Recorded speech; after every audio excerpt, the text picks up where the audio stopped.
We had this fan for a few months and the wires have pulled out and they are completely bare. If those wires had touched each other, it would have started a fire in our home.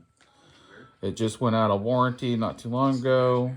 Won't be getting another one like this. Company needs to be heads up